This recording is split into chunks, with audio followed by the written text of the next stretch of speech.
Welcome back, class, to today's Explainer, where we're going to explore how Orhan transformed the early Ottoman state from just a vassal borderland into a full-blown independent empire. And he did this by absolutely mastering his complex family dynamics. We usually think of empires being forged, purely on the battlefield, but as we're about to see, the foundation of the Ottoman Empire was quite literally a family business. So let's just dive right into the foundational question here. When Orhan took the reins, the Ottomans were essentially just one of many Turkish principalities riding on horseback as volunteers for the Seljuks. They weren't special. So how did they pull so far ahead of the pack? Well, the answer lies entirely in how Orhan strategically deployed his brother, his wives, and his sons. Here is our syllabus for today's Explainer. We're breaking this massive transformation into 5 key family-driven modules: inheriting the state, a brother's military blueprint, marrying into Byzantium, European expansion, and finally, securing the succession. Let's get started. Module 1. Inheriting the state and navigating that incredibly tricky jump from vassalage to sovereignty. For those of you studying administrative history, you know the immediate nightmare following Osman I's death. It was the classic trap, preventing the division of the emerging empire. In a lot of nomadic and semi-nomadic traditions, the realm gets chopped up and divided among all the ruler's sons upon his death. And honestly, this almost always leads to a disastrous civil war. Orhan had to find a way to avoid that entirely. Notice how this critical passage of power plays out. Orhan actually offered to share the emerging empire with his brother, Ali ad-Din. But Ali ad-Din did something incredibly rare. He wisely refused.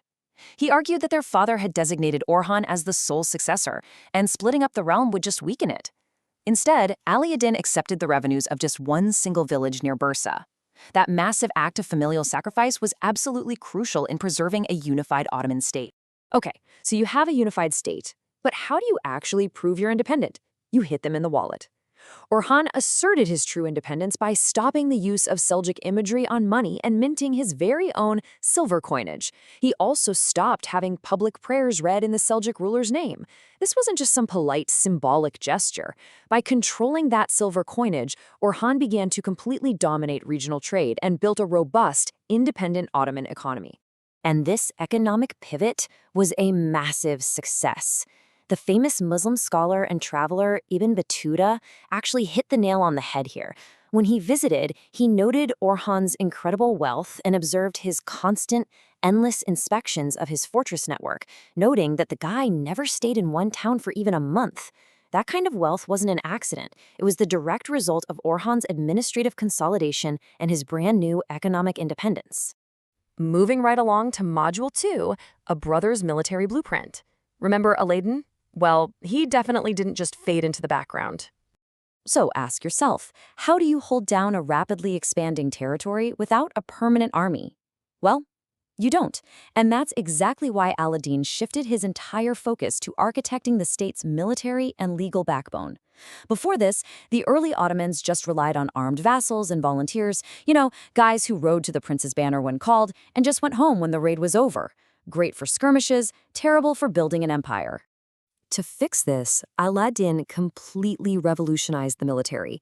He transitioned them from temporary volunteers to the Yaya, a highly disciplined, professional standing army of infantry kept in constant readiness. And here's what's wild. The Ottomans established this paid professional army a full century before Francis Charles VII managed to do the same thing over in Europe. A total game changer. But there's always a catch, right? The Yaya's high pay and growing pride started giving Orhan a lot of anxiety. He needed a counterbalance. So, advised by Aladdin and the statesman Chandarli, Orhan created the renowned Janissary Corps.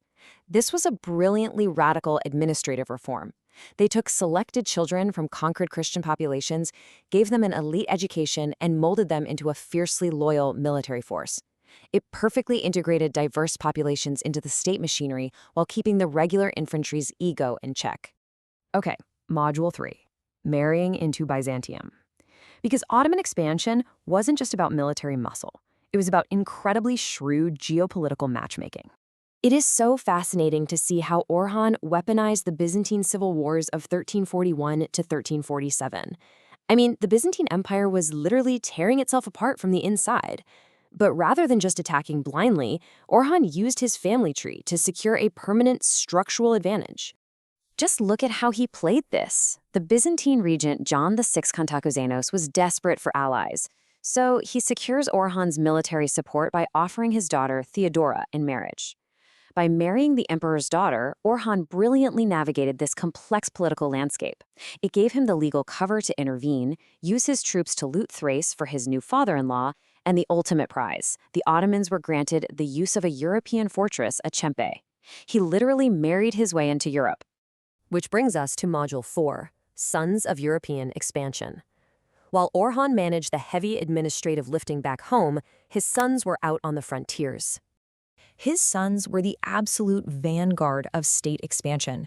They were out there turning footholds into permanent territories, dealing with tragic accidents, and getting tangled in some spectacular geopolitical ransom scenarios. Let's look at his eldest and favorite son, Suleiman. In 1354, he ruthlessly capitalizes on a massive natural disaster. A severe earthquake just devastates Gallipoli, forcing the locals to evacuate. Suleiman doesn't hesitate. He just moves in and settles migrant Turkomans right there. The Byzantine emperor is begging them to leave, but Suleiman refuses, establishing a devastatingly effective permanent bridgehead into mainland Europe. Tragically, though, Suleiman dies shortly after from a fall from his horse, which absolutely broke Orhan's heart. Now, take a look at this number, 100,000. That's the staggering ransom, 100,000 hyperpiara, paid to Genoese pirates by the Byzantine emperor for the safe return of Orhan and Theodora's abducted son, Halil Bey. Just think about how tangled this web had become. Orhan's son gets kidnapped by pirates, and he has to rely on his brother-in-law, the Byzantine emperor John V, to take a naval fleet, pay this exorbitant ransom, and rescue the Ottoman prince. It is a perfect snapshot of how deeply intertwined these empires were, thanks to Orhan's family policies. Finally, we've reached Module 5, Securing the Ottoman Succession. The foundation is poured, the military is a professional machine, and Europe has been breached. So who inherits the whole shebang? Well, in his final years, Orhan actually steps back. He lives a fairly secluded life in Bursa, organizing a highly structured transition of power to his son Murad I. He made sure the administrative and military engines al-Din built kept running smoothly under Murad's command. Orhan eventually passes away in 1362 as the longest-reigning early sultan. But passing the torch of this newly professionalized empire carried a very dark consequence.